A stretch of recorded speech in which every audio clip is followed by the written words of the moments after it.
మీడియాతో చిట్చాట్లో మహేష్ గౌడ్ సంచలన వ్యాఖ్యలు చేశారు. పండుగ తర్వాత కేటీఆర్ అరెస్ట్ అవుతారన్నారు మహేష్ గౌడ్. ఈ ఫార్ములా కేసులో అరెస్ట్ ఉంటుందని కేటీఆర్ కు తెలుసు అంటున్నారు మహేష్ గౌడ్.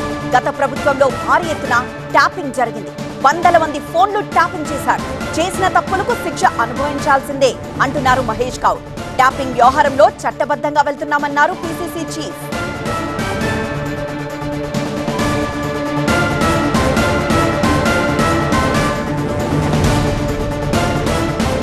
మరింత సమాచారం మా బ్యూరో చీఫ్ గోపి ఢిల్లీ నుండి లైవ్ ద్వారా అందిస్తారు. గోపి, డైరెక్ట్ గా పీసీసీ చీఫ్ కేటీఆర్ అరెస్ట్ ఉంటుంది అంటున్నారు. సో దీనికి సంబంధించిన డీటెయిల్స్ ఏంటి? ఎస్, తెలంగాణ పీసీసీ మహేష్ కుమార్ గౌడ్ ఢిల్లీ పర్యటనలో ఉన్నారు. నిన్న పట్నా నుంచి ఆయన ఢిల్లీ రావడం జరిగింది. మధ్యాహ్నం 3 గంటలకి శ్రీజన్ అభియాన్కి సంబంధించిన కార్యక్రమంలో ఆయన పాల్గొనబోతున్నారు. ఈ సందర్భంగా మీడియాతో చిట్ చాట్ నిర్వహించడం జరిగింది. సంచలన విషయాల్ని వెల్లడించడం జరిగింది. కేటీఆర్ పండగ తర్వాత అరెస్ట్ కాబోతున్నారు. ఈ ఫార్ములా కార్ రేసులో అరెస్ట్ అవుతారన్న విషయం ఆయనకు కూడా క్లారిటీ ఉంది. సో ఖచ్చితంగా వాళ్ళు చేసిన తప్పులకి శిక్ష అనుభవించాల్సి ఉంటుంది.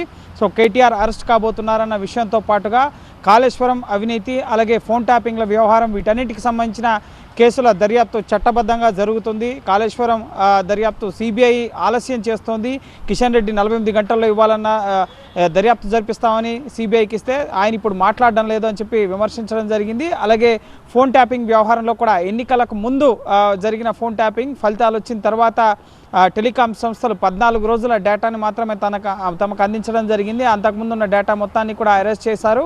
సో ఫోన్ ట్యాపింగ్కి సంబంధించిన విషయాలకు సంబంధించి కూడా ప్రస్తుతం కేసు కోర్టులో ఉంది కాబట్టి, సో దాన్ని సిబిఐకి ఇచ్చే అంశానికి సంబంధించి కోర్టు పరిధిలో ఉంది కాబట్టి దాని జోలికి వెళ్ళడం లేదని చెప్తున్నారు. సో గత ప్రభుత్వం చేసిన పాలన అవినీతికి సంబంధించి, అలాగే ఫోన్ ట్యాపింగ్ కానీ, ఈ ఫార్ములా రేస్ కానీ, కాళేశ్వరం అవినీతి కానీ, మిగతా వీటన్నిటికి సంబంధించి కూడా ఖచ్చితంగా వారు శిక్ష అనుభవించాల్సిందే అని చెప్పి మహేష్ కుమార్ గౌడ్ చెప్పడం జరిగింది. అలాగే జూబ్లీహిల్స్ ఉప ఎన్నికలకు సంబంధించి కూడా మహేష్ కుమార్ గౌడ్ స్పందించడం జరిగింది. గెలిచే అభ్యర్థికి సామాజిక సమీకరణాల ఆధారంగా మంత్రుల కమిటీ ఇచ్చిన సిఫార్సుల ఆధారంగానే అభ్యర్థులు ఎవరు అనేది నిర్ణయించడం జరుగుతుంది. ఖచ్చితంగా కంటోన్మెంట్ ఉప ఎన్నికల్లో ఏ విధంగా అయితే కాంగ్రెస్ గెలిచిందో అదే తరహాలో ఈ జూబ్లీహిల్స్ ఉప ఎన్నికల్లో కూడా ఇటు గెలవబోతోంది కాంగ్రెస్ పార్టీ.